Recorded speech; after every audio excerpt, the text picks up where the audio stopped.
Hey, it's Craig. I just wanted to let you know that you can listen to Canadian History X early and ad-free on Amazon Music, included with Prime. Hey everyone, Craig Baird here. Before I begin today's story, I want to take a moment and ask that you check me out on Patreon at www.patreon.com/CanadaEHX. There are several tiers with great benefits, from ad-free content to t-shirts and other cool stuff. And if you're a fan of Canadian History X, make sure you check out my other shows, From John to Justin and Canada, A Yearly Journey. And don't forget, you can also donate directly to the show at www.canadaehx.com. It helps keep this show going. All right, on with the show. A listener's note. The following episode contains coarse language, adult themes, and content of a violent and disturbing nature, and may not be suitable for everyone. Listener discretion is advised. By 1960, 17 African nations had obtained their independence by revolution. A successful Marxist revolution had also been carried out in Cuba. 3 years later, in early March 1963, 3 separate Canadian Army barracks, 2 in Montreal Centre and 1 in Westmount, were bombed. A communiqué entitled Notice to the Population of the State of Quebec was released, which went on to say, "Students, workers, farmers, form your secret groups to fight Anglo-American colonialism, independence, or death." A few weeks later, on April 20th, 1963, Wilfred Vincent O'Neill went to work as a night watchman at an army recruitment center in Montreal. He was a month away from his pension. Little did he know that early in the evening, 2 men under the cover of darkness had placed a crudely made bomb amongst garbage cans at the rear of 772 Sherbrooke Street West near the entrance to McGill University. As he made his rounds and performed his duties, Wilfred O'Neill dislodged the package and died in the blast. His death and the previous explosions awakened the rest of Canada to the fact that Quebec had gradually been changing. It no longer fit the idea of a rural, agrarian, church-led society, and Quebec was not willing to remain subservient either. And while the rest of Canada caught up to what was perceived as a quick change in values, the fact is, it took decades to get there. I'm Craig Baird, and this is Canadian History X, and today we're looking at the Quiet Revolution, the most transformative time in Quebec's and possibly Canada's history.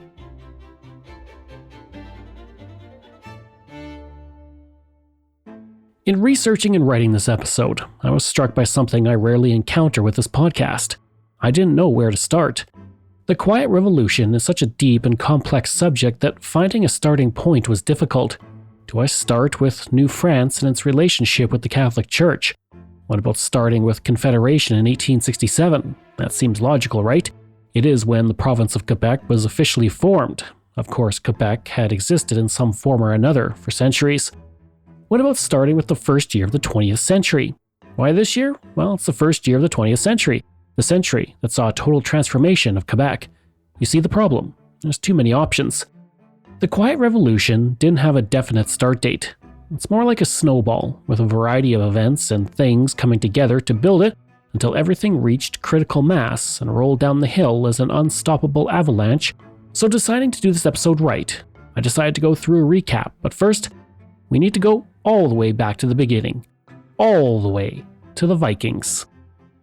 Catholicism arrived in Canada, if we're being technical, with Leif Erikson landing in present-day Newfoundland around 1000 CE.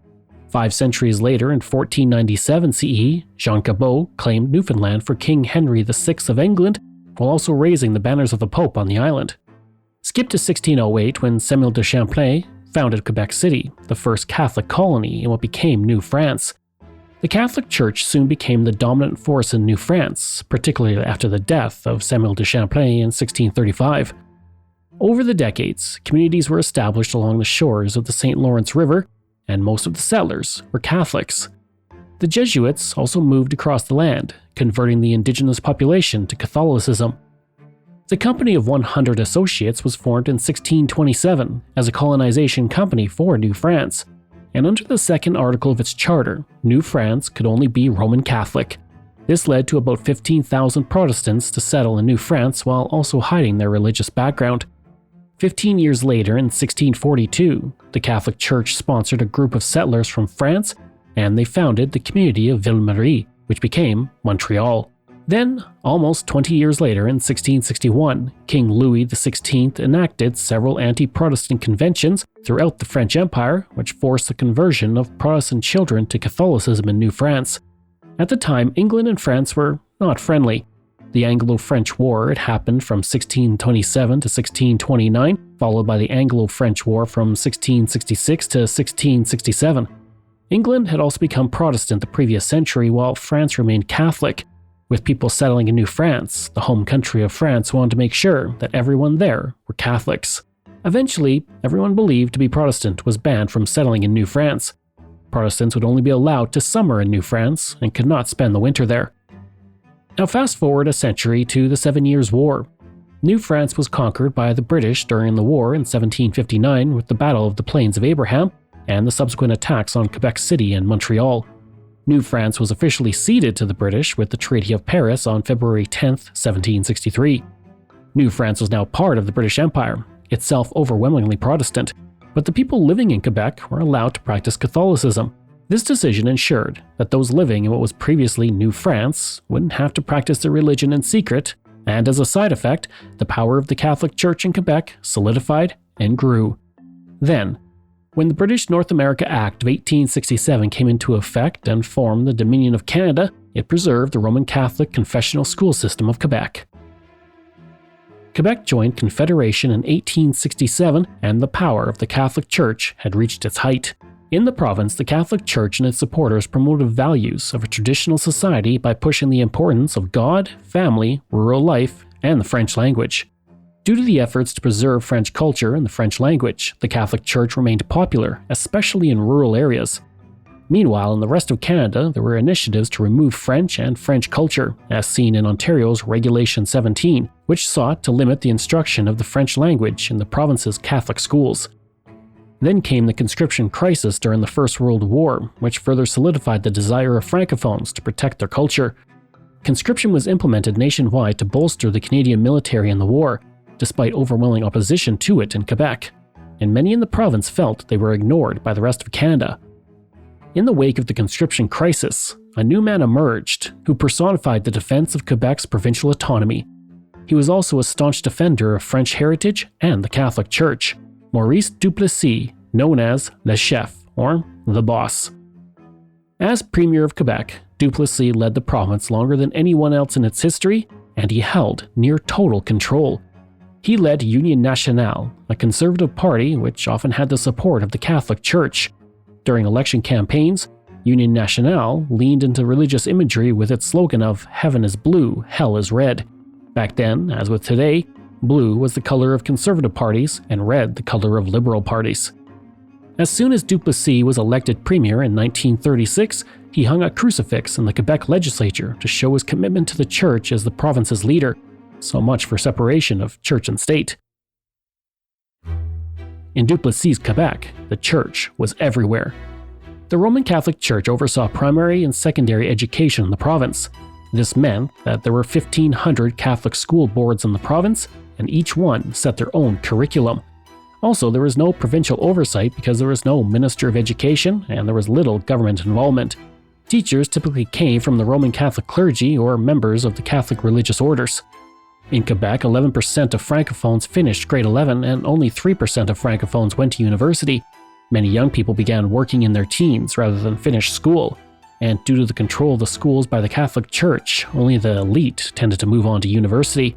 I was unfortunately unable to find the figures for Anglophones in Quebec. Claude Brûlé, who taught at a classical college near Montreal, stated, "Our mission was to train the elite. We had some sons of working class people. To be able to get financial help, they had to have a recommendation from the parish priest." The three Francophone universities in Quebec, located at Laval, Montreal, and Sherbrooke, all had Roman Catholic charters, and the church's control went beyond education. Most hospitals were run by the Roman Catholic religious orders. Francophone nurses formed a major part of the medical workforce of the province, and the Roman Catholic Church dominated nearly every facet of the province. Social and welfare services, charitable organizations, orphanages, and family services were all governed by the church. The government funded social services, but the church was the administrator. Unions were allowed, but only if the union was Catholic, and even the media was heavily influenced by the church. If you remember from my episode about the Laurier Palace Theatre fire, the church demanded that children be banned from theaters, and that ban lasted 4 decades. The incredible consolidation of power by the church was allowed and encouraged under Premier Duplessis, who briefly lost power and went back into the opposition from 1939 to 1944, but then returned to power in 1944 and never lost another election for the rest of his life. Critics call Duplessis' reign as the Great Darkness, and it was during this time when the first rumblings of the Quiet Revolution began. In 1945, a former school teacher, Gabrielle Roy, released her debut novel, Bonheur de Cajun. To say that this novel sent shockwaves through Quebec would be an understatement. The story takes place from February 1940 to March 1940 following Florentine Lacasse, a 19-year-old waitress at the 5 and 10 restaurant, and it gave a stark and realistic portrait of those living in the Saint-Henri neighborhood of Montreal. In the novel, Florentine supports her large family, which includes her mother, Rosanna, who has 11 children. Rosanna is Catholic and not allowed to use birth control, leading to many pregnancies which take a mental and physical toll on her. Florentine's father struggles to maintain a job, making him feel like he doesn't measure up to the francophone ideal of a man. And as the story progresses, Florentine falls in love with Jean, a well-known electrician who dates her but casts her aside. However, he does introduce her to Emmanuel, a soldier on leave. Emmanuel falls in love with Florentine. However, she's still in love with Jean, who callously sexually assaults her, and she becomes pregnant. Trapped by Jean's actions and hoping to avoid the stigma of being an unwed mother, she keeps the pregnancy secret, and she marries Emmanuel. At the time, most Quebecois literature was about working-class families who worked hard and were rewarded, as rural life was celebrated. But a book like Bonheur de Cajun was not something seen in the province before, and those who read it found themselves taking a hard look at their situation, often for the first time. The new form of protest marked the beginning of a profound social transformation about to hit Quebec because, after all, the pen is mightier than the sword, and the revolution was going to be printed.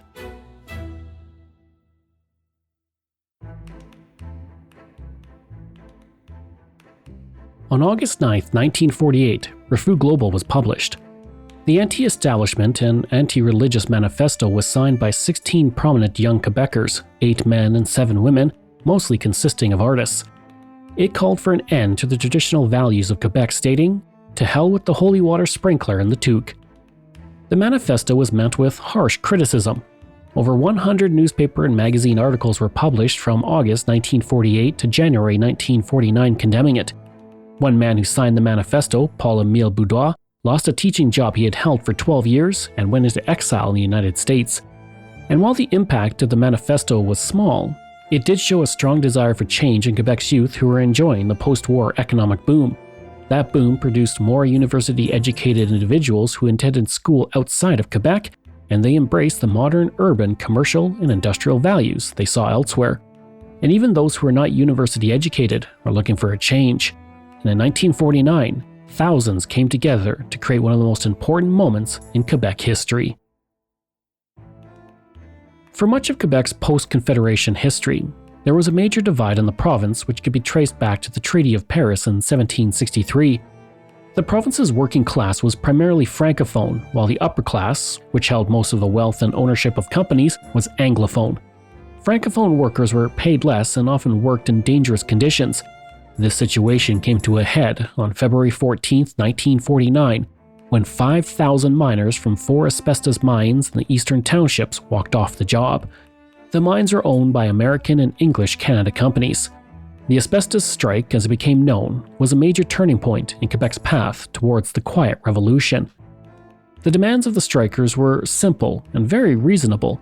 They wanted a 15-cent an hour general wage increase, the elimination of asbestos dust in and outside the mine, a 5-cent increase per hour for night work, a social security fund, and double-time payment for work on Sundays and holidays.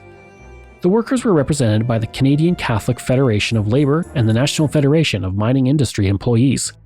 The companies and the provincial government saw these demands as radical, and the owners immediately rejected them.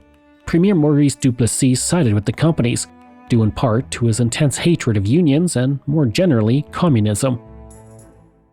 The problem for Duplessis was that his biggest ally, the Catholic Church, was not unified in its opposition to the strike.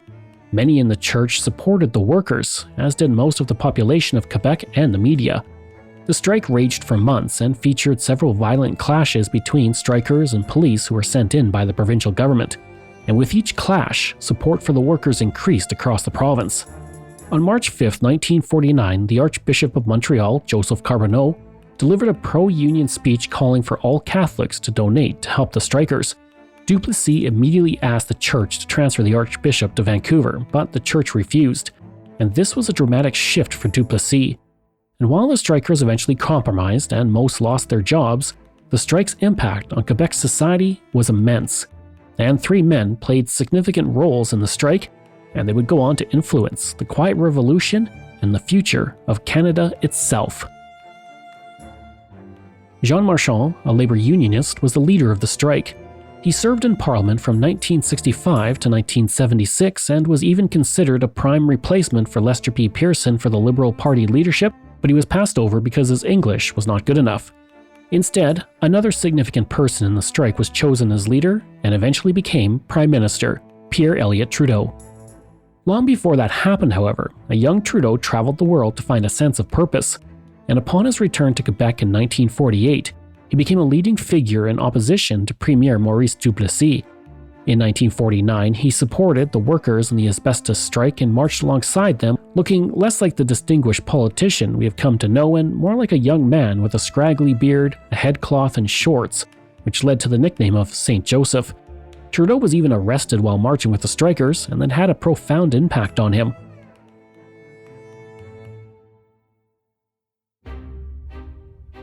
The events of the strike led him to act as a legal counsel to unions in the province for the next decade, and in 1956 he released Le Grève de l'Amende, where he stated the asbestos strike was a seminal event in Quebec's history.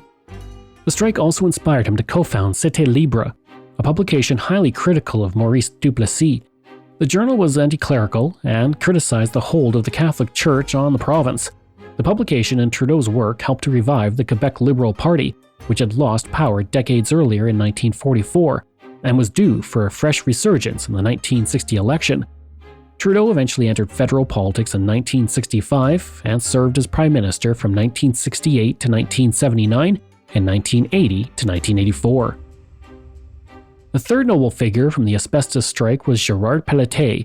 He worked alongside Trudeau and followed in his political footsteps by entering politics in 1965 and served in Parliament until 1975.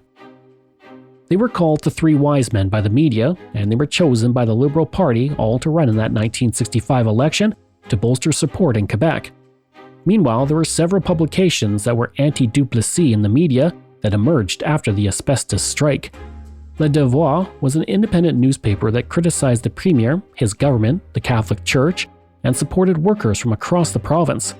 Radio-Canada also emerged as a progressive voice with commentators like René Lévesque, who also wrote for Trudeau's newspaper and eventually became Premier of Quebec himself from 1976 to 1985. And by the mid-1950s, the Quiet Revolution momentum was growing, and it was about to get a very big boost from a Quebec icon and one of the greatest NHL players of all time. Maurice the Rocket Richard joined the Montreal Canadiens in 1942 and quickly became a star. By 1955, he was more than a hockey player. He was a legend who led the Montreal Canadiens to 3 Stanley Cups. He was the pride of Montreal and Quebec, but the drive to win came with a very aggressive personality on the ice, and opponents knew it, so they used that against him. On March 13, 1955, Boston's Hay Lacoe instigated a fight by hitting Richard in the head with a stick. Richard responded by hitting Lacoe with his stick. When Cliff Thompson, the linesman, tried to stop the melee, Richard punched him. 2 days later, NHL President Clarence Campbell suspended Richard for the rest of the season and the playoffs. This divided the country, as Anglophones praised the suspension while Francophones saw it as an injustice. Many felt Clarence Campbell unfairly punished Richard because he was Francophone. Campbell made the baffling decision to also attend the next Montreal Canadiens home game. And at that March 17th game, a canister of tear gas was thrown at Campbell inside the Forum, sparking a riot that poured into the streets. The main entrance of the Forum on St. Catherine Street, a huge crowd of people has assembled here, the number in the hundreds and the thousands. They're trying to stop the streetcars. They're on the streetcar tracks, but the police at the moment seem to have things well in hand. They jeer as the police try to push them back. The police are now forming a line and pushing the crowd back. Right in the center of it is a fellow saying, "Abba Campbell." Oh, wait. Red Campbell! Over 20,000 people were involved, which left several businesses damaged as 50 establishments were looted and 37 people were injured. Total damages exceeded $100,000. The riot was a clear indication of the growing tensions in Quebec and a growing sense of nationalism, and years later, it has led some to consider the event as another step towards the Quiet Revolution. And all of these events were leading Quebec to a tipping point in its history. It just needed one more thing to push it over the edge. The event came in the form of a foreseen death. Maurice Duplessis was not a healthy man leading up to 1959. From 1930 to 1942, he had 2 hernia surgeries and was a heavy drinker until the mid-1940s. He was diabetic and saw complications with the illness by the late 1950s as his health deteriorated quickly.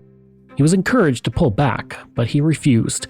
On September 2, 1959, while touring iron mines near Shefferfield, Quebec, he suffered a bleeding stroke that left him paralyzed on his right side and barely conscious. Over the next 2 days, he suffered 3 major strokes. And even as he was on death's door, Duplessis exerted control over the province, creating a news blackout. The aides of the Premier, who withheld the news of his illness for more than 20 hours before releasing it to the public, had imposed a news blackout here which surpassed anything I've ever seen. Reporters were greeted at the town's dirt airstrip by the police and driven to the town's only hotel, a courtesy residents said that they had never seen before. The Premier was stricken at the guest house of the Iron Ore Company of Canada over on this secluded point of land.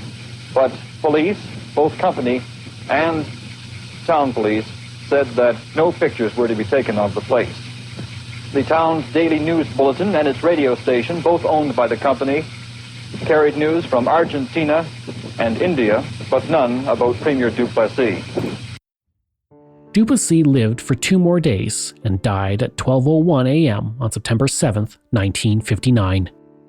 3 days after his death, Paul Sauvé replaced Duplessis as premier.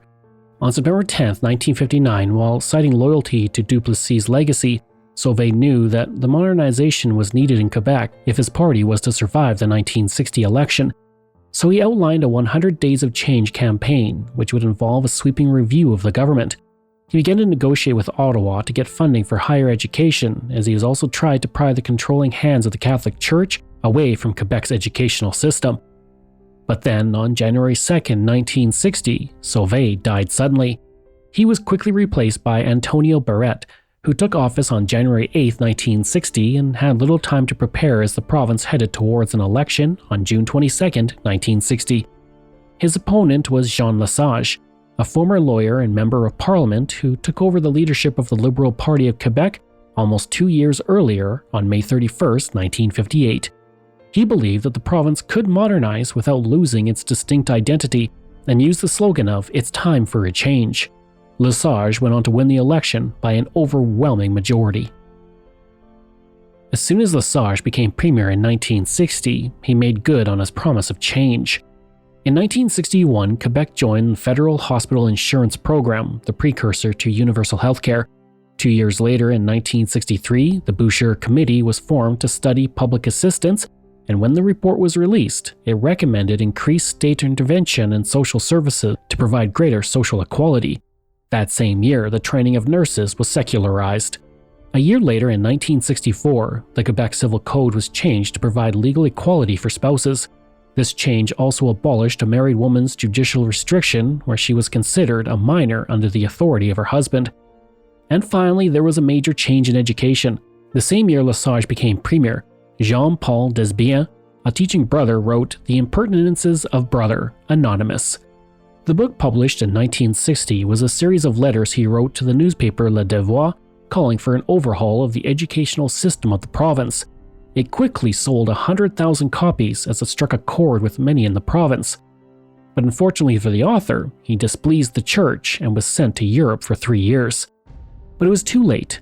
The floodgate of change had already been opened, and educational reform was coming. Premier Lesage formed the Royal Commission on Education, which appointed Monseigneur Alphonse-Marie Parent as the chair. On recommendations of the commission, the Ministry of Education was finally created, which reduced the number of Catholic school boards from 1,500 to 55, and the curriculum was standardized. This also meant that teachers now had to be university trained. The mandatory school age was also increased from 14 to 16, and the universities in Laval, Montreal, and Sherbrooke all received secular charters for the first time, and the University of Quebec was established. The next big change in the province came for unions, as a new labor code was adopted in 1964, which made unionization easier and gave public employees the right to strike, and the control was pried away from the Catholic Church as unions under their control were secularized. The government also created cabinet positions focused on cultural affairs and federal-provincial relations, and the electoral map was redesigned to give better representation to urban areas, while the provincial budget grew from $745 million in 1961 to $2.1 billion in 1966. Lastly, Hydro-Quebec was formed and bought out nearly all of the private electrical distributors in the province. Then it planned to modernize Quebec's power grid, including the James Bay project. That project, which covers an area the size of New York State, cost $20 billion to build and became the largest hydroelectric system in the world in the 1970s. These drastic changes to the province were mostly all accomplished from 1960 to 1966, and while they were welcomed by many, they created a divide between urban and rural Quebec. That became apparent in the 1966 Quebec election when Jean Lesage and the Liberals lost, while Daniel Johnson Sr. and Union Nationale, the party of Maurice Duplessis, came back into power. For the most part, rural Quebec voted for Union Nationale while urban Quebec voted for the Liberals. But there was no going back. The genie was out of the bottle, and Quebec had changed for good. And possibly the biggest change in the province was the sense of nationalism and a feeling that Quebec would no longer be subservient to the rest of Canada. The societal and economic innovations of the Quiet Revolution empowered the province to seek political independence as a darker aspect emerged. Remember the bombing at the top of the episode that killed Wilfred Vincent O'Neill, the night watchman that dislodged a bomb on April 20th, 1963? This was caused by a small faction of sovereignists who sought independence. From 1963 to 1970, the Front de Libération de Québec, or FLQ, conducted 160 violent attacks, including with bombs that killed 8 people. Their activities reached a peak with the 1970 October Crisis, when members of the FLQ kidnapped British diplomat James Cross and Quebec Labour Minister Pierre Laporte, who was eventually killed. The people responsible for the crisis were arrested, and the movement died away because by then the Parti Québécois was seeking independence through political means. And the birth of the party can be traced back to Expo 67, when Quebec emerged onto the world stage as millions descended on Montreal, including French President Charles de Gaulle, who proclaimed "Vive le Québec libre." This call for Quebec independence gave the growing independence movement traction, as the province had also opened Maisons du Québec, or Quebec houses, in Paris, London, and New York. They were essentially provincial embassies in those cities. And a year later, in 1968, the sovereigntist Parti Québécois was created, with René Lévesque, a former Liberal, as its leader, and the party governed Quebec from 1976 to 1985, 1994 to 2003, and 2012 to 2014. In 1977, the party enacted the Charter of the French language, with the goal of protecting the French language by making it the official language and restricting the use of English on signs. The party also took Quebec through a referendum on independence in 1980 and 1995, but lost both times. And this new sense of nationalism emerged during the Quiet Revolution, and Canada fought to keep the province within its borders by recognizing it as a distinct culture. On November 27, 2006, the House of Commons passed a motion officially recognizing the Quebecois as a nation within a united Canada. And none of that would have been possible had it not been for that snowball effect of the Quiet Revolution.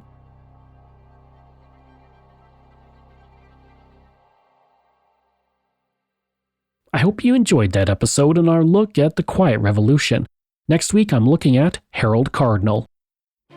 Information from the University of Toronto, Canadian Encyclopedia, Wikipedia, Montreal Star, Montreal Gazette, Biography, Canada's History, CBC, Canada History Project, and the Inroads Journal. This show is researched, produced, and written by me, Craig Baird, with the help of Dila Velasquez. Audio production and design by Rosalind Kufor. If this is your first time listening and you like what you heard, please take a moment and give us a 5-star review to help other people find these amazing stories. And there are so many for you to sink your teeth into. If you enjoy this podcast, then please check out my other podcasts, From John to Justin, Canada, A Yearly Journey, Pucks and Cups, and Canada's Great War. We love hearing from you, so if you have a show topic you want me to cover, email me at craig@canadaehx.com.